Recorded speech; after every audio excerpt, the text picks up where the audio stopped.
Je sais pas si on va arriver à faire cette vidéo. Là, on est place de la Nation à Paris et on vient de défiler avec les artisans boulangers qui sont là. Pourquoi? Ils sont là parce qu'ils viennent de Cagnes-sur-Mer. Tu vois, sur mon petit cahier, j'ai pris des notes.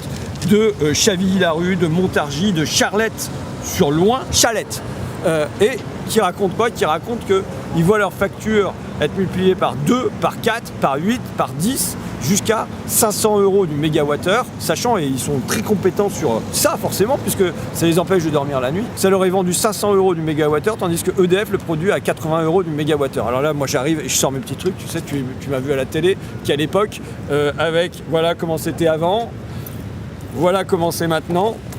Où est Charlie, tu vois, c'est le labyrinthe, et à chaque fois que tu as une flèche, tu peux dire que ça prend 10% de spéculation, et tu comprends pourquoi c'est multiplié comme ça. Et donc, ils disent bouclier tarifaire, je dis oui, ça c'est une mesure d'urgence, il faut le faire, tu sais, c'est comme quand on met un pansement sur une plaie qui saigne, ouais, il faut le faire, mais la guérison dans la durée, c'est pas le bouclier tarifaire, parce que le bouclier tarifaire, ça fait quoi? Ça fait qu'à la fin, c'est l'impôt, c'est les Français qui payent pour toute la surspéculation. Donc, et c'est des dizaines de milliards d'euros, tu vois, les dizaines de milliards d'euros qu'on nous dit qu'on a du mal à trouver pour plein d'autres trucs, mais là-dessus, il n'y a pas de problème, on va les trouver. En revanche, ce qu'il nous faut, c'est quoi? C'est sortir l'électricité du marché.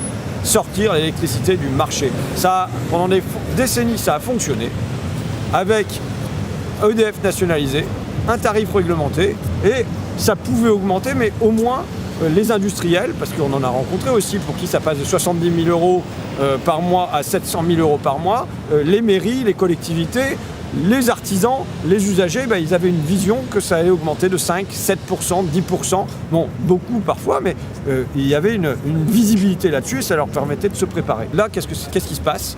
On a l'électricité qui fait du yo-yo, comme dans un casino.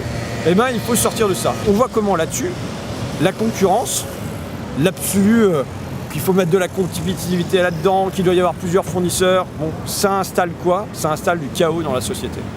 Il y a Frédéric Lordon qui disait un peu de concurrence est un stimulant, beaucoup de concurrence est un poison. Et alors, en l'occurrence, il y a des secteurs comme le rail, comme la santé, comme là, l'électricité, où la concurrence, ça installe quoi? Ça installe du chaos dans la société. Et je disais encore au boulanger tout à l'heure, vous savez, vous savez peut-être pas, mais au fond, vous êtes de gauche. Parce que quand vous réclamez de la régulation, c'est être de gauche. Réclamer que ce ne soit pas la compétition qui l'emporte sur tout, c'est être de gauche. Bon, le problème, c'est qu'on a eu une gauche qui a oublié ça pendant longtemps aussi, et qui a elle aussi fait de la spéculation, de la dérégulation, et de la mise en concurrence de tout, partout. Et des sujets comme ça, on voit que quand le peuple des artisans, le peuple des boulangers s'en saisit, c'est pas des sujets techniques. Tu sais, on a voulu vendre le marché de l'électricité comme étant un truc très technique, compliqué, auquel personne ne pouvait rien comprendre. Et bien à la fin, quand les gens s'en saisissent, on voit que les choix, ce ne sont pas des choix techniques, technocratiques, hyper compliqués, mais c'est au fond des choix politiques assez simples.